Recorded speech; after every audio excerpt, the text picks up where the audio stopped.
While I was out shopping, my phone rang with a call from Dob. Answering, I heard Dob's voice, sounding deflated. "Well, what a surprise, you're alive. I heard the house caught fire." "What?" Indeed, I had heard sirens earlier, but never imagined it was my house involved. "I heard a woman got seriously burned." "You okay?" "What? I'm out shopping. There shouldn't be anyone at home." "So it wasn't you who got taken away?" Dob sounded more disappointed than relieved. Dob definitely knows something about this fire. I just had this gut feeling. "I have many questions, but they can wait. I'm going to check on the house." I hung up and started running. My home, meant to be a modest yet warm sanctuary, was engulfed in flames. I can't believe it burned down. I've always held back, but if Dob was planning to hurt me, I'd never let it slide again. Sooner or later, people like Dob are bound to face their downfall. If that's the case, I'll be the one to push him over the edge. My anger is unstoppable. I am Sharon. A single, 40-year-old office worker. Well, perhaps not so ordinary. I'm a big fan of Meriwether, a male idol from Kiss Me Prince. I'm so hooked that I pour most of my monthly salary into supporting him.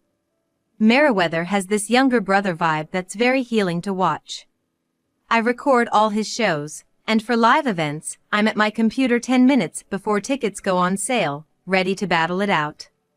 My family and relatives might shake their heads, but this happiness is something only a true fan can understand. As long as I have someone to love, I should feel fulfilled, or so I thought. But now, Clayton, the last of my close friends from college, has gotten married. Looking around, I'm the only one left unmarried. The reality I've been avoiding all this time has finally caught up with me. Overwhelmed, I impulsively signed up on a matchmaking website. And I decided to attend a party organized by the matchmaking site, where I was destined to meet someone special. Wait. Meriwether? A young man who could be mistaken for Meriwether from afar was there. During the mingling time, I made a beeline for him. "Excuse me. You're Meriwether from Kiss Me Prince, right?" He laughed, amused. "People say I look like him, so I've styled my hair and vibe to match." His name was Clayton, 5 years my junior at 35. But youthful enough to pass for his 20s. As a self-confessed idol fanatic, I was completely charmed by Clayton. Clayton seemed to take a liking to me too, and we started dating. He treated me like a fan on our dates, and I found myself falling for him, projecting Meriwether onto Clayton. In hindsight, it was odd that such a desirable man would choose a 40-year-old idol otaku like me, but at the time, I was oblivious. Soon, I received a formal proposal. The proposal took place at a location where Meriwether once proposed to the lead actress in a TV drama. Lost in my romantic fantasy, I accepted his proposal without hesitation. However, just before we were to register our marriage, Clayton brought a high school boy to our date. "Actually, I have a son living with me." The boy introduced as his son, Dob, didn't resemble Clayton much. He was a quiet-looking kid. Clayton is 17 years old. Wearing thick glasses and with unkempt hair. His gloomy appearance was evident as he wouldn't even make eye contact with me. "I should have come clean sooner, but just couldn't find the words. I'm sorry, Sharon." His apology pose, so reminiscent of Meriwether's that it seemed studied, unexpectedly triggered my maternal instincts. "I suppose I can forgive you." We were a completely foolish couple. Then, I overheard Dob muttering under his breath. "Just another wrinkled old lady." I couldn't believe my ears. "What?" It was said so naturally that I wondered if I had misheard. I asked Dob to repeat himself, but Clayton interrupted. "Dob seems happy to have a new mom. Let's get along." Clayton and I then went to submit our marriage license. Since the office was closed, we left it with a security guard and officially became husband and wife. Originally, I lived in a house with plenty of empty rooms, so I decided to have Clayton and Dob move in. To be precise, The rooms weren't exactly empty but filled with merchandise of my beloved. But now, I was going to live with my real beloved. I decided to let the merchandise sleep at my parents' house. It was a significant decision for me. Packing away my cherished Kiss Me Prince goods into cardboard boxes, I made a promise to put Meriwether on hold for a while and focus on building a warm family. I thought the fun times as a family of 3 would begin once Clayton and Dob moved in, but that didn't happen. Clayton, claiming to be busy with work, would stay at the office 2 or 3 nights a week, leaving me and the gloomy Dob alone at home most of the time. Dob continued to avoid eye contact and seldomly spoke. Except for school hours, he barely went out, spending most of his time locked in his room playing video games. Yet at meals, he would mutter barely audibly complaints about the meat being hard or the food not being worthy of the name. While I tolerated his complaints as childlike behavior, his lack of initiative in job hunting or studying while gaming all day bothered me. So, I brought it up with Clayton when he returned home late one night. "What's going on with Dob's career path?" Clayton responded with apparent annoyance. "I'm leaving it up to Dob. He should do what he wants." I mentioned that Dob didn't seem to be job hunting or studying at all. But Clayton wouldn't take it seriously. "Look, Sharon, can't you see? It's late. I just got home. I'm tired. Can you not stress me out with trivial matters?" Despite his fatigue, shouldn't he be concerned about his child's future? Was it strange that I, once a stranger to them, was the only one worried? That thought crossed my mind, but I couldn't voice it further. It was just sad that Clayton, who used to dote on me, now treated me as a nuisance. Then, one day, Dob unusually brought home a girl. She was a quiet girl, wearing glasses, just like Dob. I had thought he wasn't the type to attract someone, but perhaps Dob had gotten himself a girlfriend. After eating and drinking in the living room, they whispered to each other for a while before leaving the house. Honestly, I was the one who felt nervous. Until recently, the thought of becoming a mother hadn't crossed my mind, but now, was I to educate teenagers about sex all of a sudden? I was relieved when they quietly left. I watched from the second-floor window as Dob and the girl walked away side by side. That's when it happened. I noticed a woman glaring at me from over the fence of the neighboring house. The sight was so terrifying that my body froze, unable to move. The woman soon disappeared behind the fence. I wanted to discuss it with Clayton immediately, but he didn't come home that night. Just remembering the woman's gaze from the daytime frightened me, making it hard to fall asleep.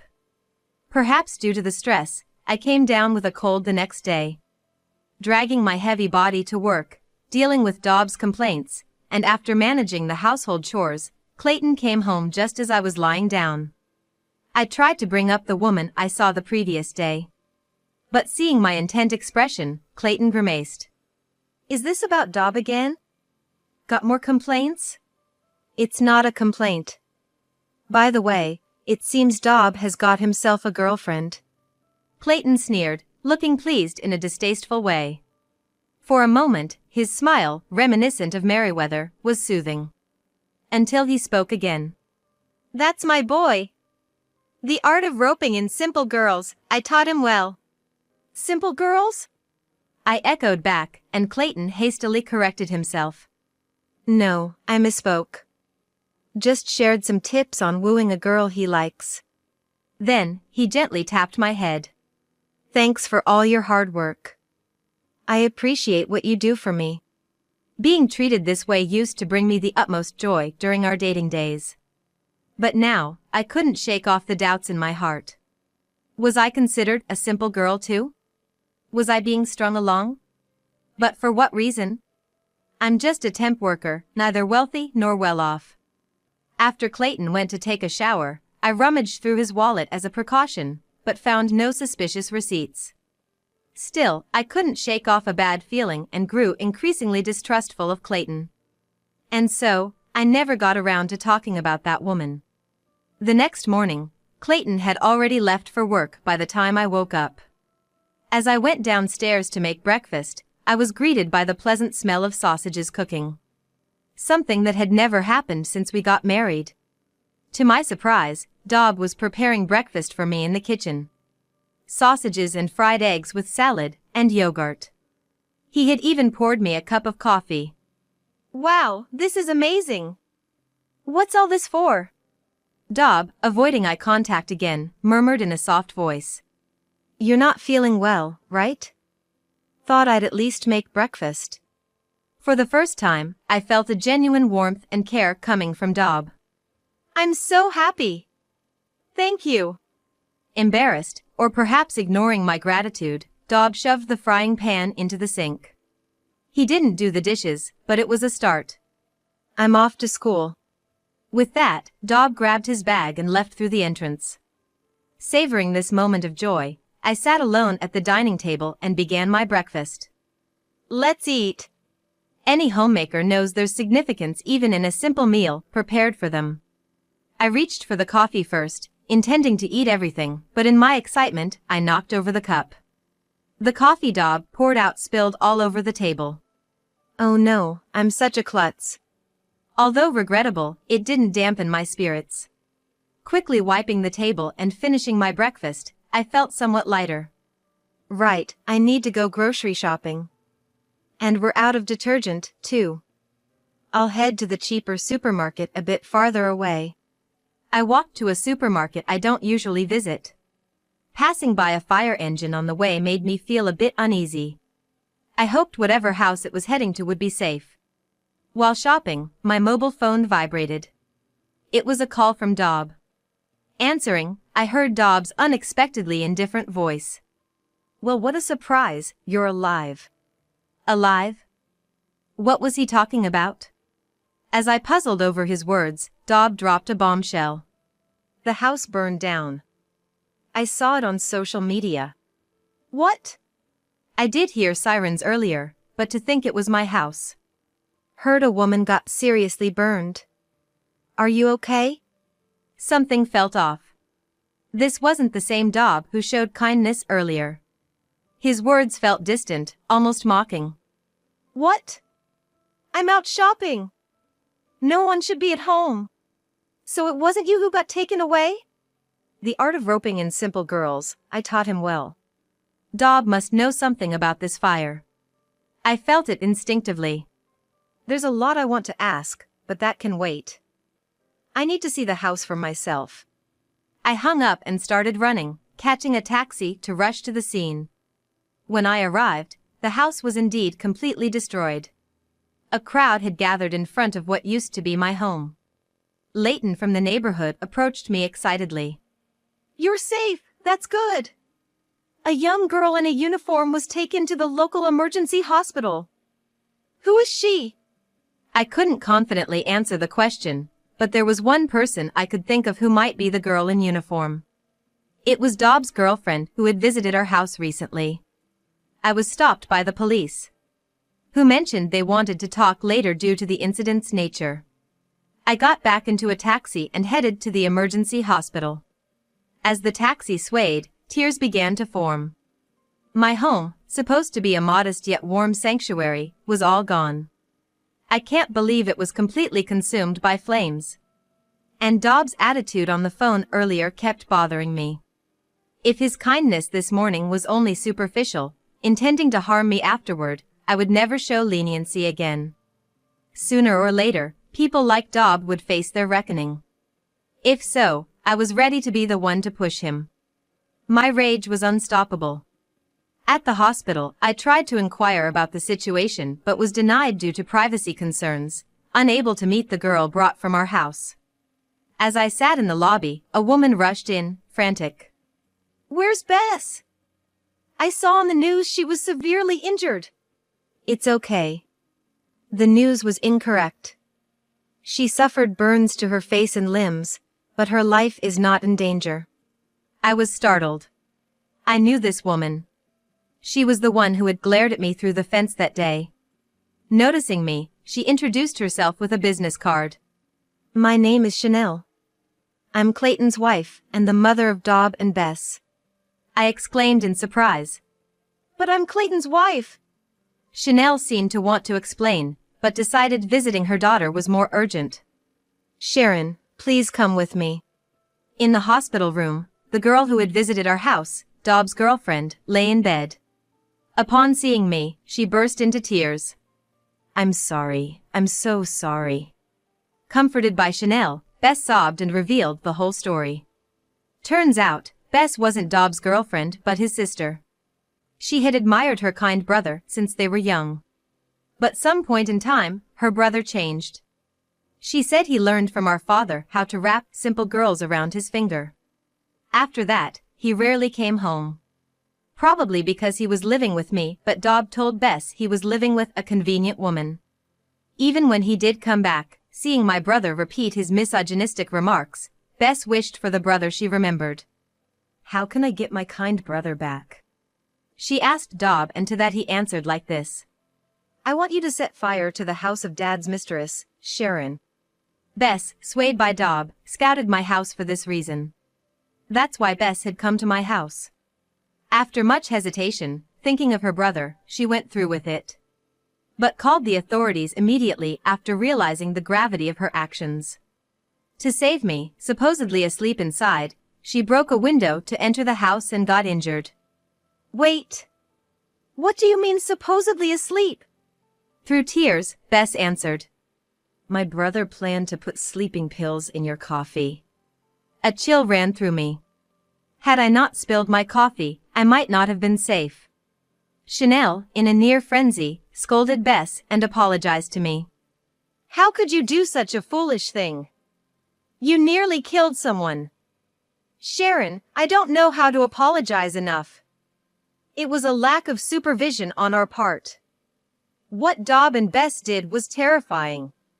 "About that," I started, addressing my lingering doubts. "Dob is legally my child now, right? We submitted the marriage license." Chanel hesitantly took a piece of paper from her bag. It was Clayton's family register. Indeed, Chanel's name was listed as his wife. "My husband had previously deceived another woman in the same way. You and Clayton submitted the marriage license after hours, didn't you?" She was spot on. "Because he's already married, it should have been rejected, but the security guard accepted it after hours. Probably, the office tried to contact Clayton's mobile afterward, saying the license is invalid due to bigamy." Faced with this unbelievable truth, I felt dizzy. Why would Clayton do something like this? Chanel sighed deeply, her forehead marked with deep lines of hardship. "Sharon, by any chance, are you a fan of Meriwether from Kiss Me Prince?" My husband is obsessively confident in his resemblance to Meriwether. He completely imitates Meriwether's fashion, hair, and gestures, approaching female fans to cheat and revel in the thrill. He can't be satisfied unless women idolize him like an idol. I've had enough this time. At that moment, the door of the hospital room opened, and a flustered Clayton entered. Seeing Chanel and me together, he had a look of regret. With fiery anger in my eyes, I glared at Clayton. "So we were strangers all along. You said you were staying at the office, but you were actually going back to Chanel's?" Clayton frantically tried to explain, but I wasn't listening anymore. "I'll be filing for damages, including for the house your son burned down. We're not related, so it won't be dismissed as a family matter." I grabbed my bag and strode out of the hospital room. Behind me, I could hear Chanel and Clayton arguing. As I vowed not to let this end here, I went back to my parents' home. Afterward, Dob was arrested by the police. At my request, Bess was not arrested and was able to go home after being discharged from the hospital. Bess's face was left with scars from the burns. The emotional scars inflicted by her brother wouldn't heal easily. She would have to carry the heavy cross of having committed arson. I thought there was no need to punish her further. As for Dob, who showed no remorse, I intended to let the authorities handle him. Dob was about to turn 18. He was likely to be tried as an adult, not protected by juvenile law. While preparing the lawsuit, the doorbell rang. There stood Clayton. "Sharon, I'm really sorry about Dob. Can we start over? I want you to be my fan again. Can you give me that energy of liking someone? Can you give me that energy of liking someone? Was a classic line from Meriwether's concerts. The old me would have been swayed, but now it just seemed like a mockery of Meriwether. You're not an idol. Just a 35-year-old man who looks like one. And if you don't realize it soon, you'll continue to embarrass yourself. At my words, Clayton, flush with shame and anger, lashed out at me. What the hell? You've always seen me as just a substitute for Meriwether, haven't you? I can't say I was without fault. But Clayton, having cleverly orchestrated this situation, now acted as if I was to blame. Yes, and I've realized it. You're neither Meriwether nor my ideal prince. Just a middle-aged man full of self-delusion. I slammed the content certification for the compensation claim I had prepared into Clayton's hands. This arson incident is the result of your misguided teachings. You'll take full responsibility. I'll add on the amount for deceiving me, so make sure you pay up. Otherwise, I'll sue you for marriage fraud. Clayton, who had come to plead for reconciliation, was instead faced with a compensation claim and turned away in defeat. Self-centered to the end, Clayton left filled with disappointment.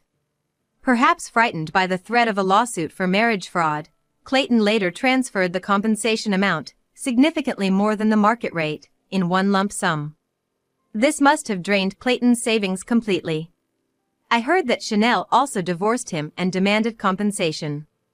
For a while, he'll be without money, making it difficult to maintain the idol-like hairstyles and clothes.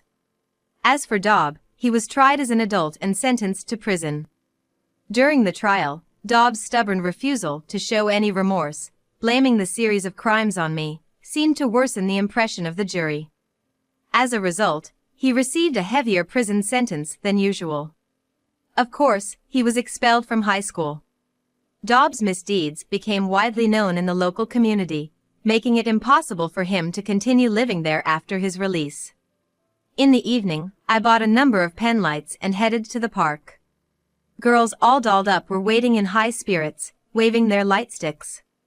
Today was the long-awaited live concert of Kiss Me Prince. I dug out the merch I had put to sleep and resumed my fandom. Going to the live with female friends I made in the fandom is now my greatest joy. After all, the charm of having a crush lies in them being out of reach. Vowing never to make the same mistake again, I headed towards the live venue.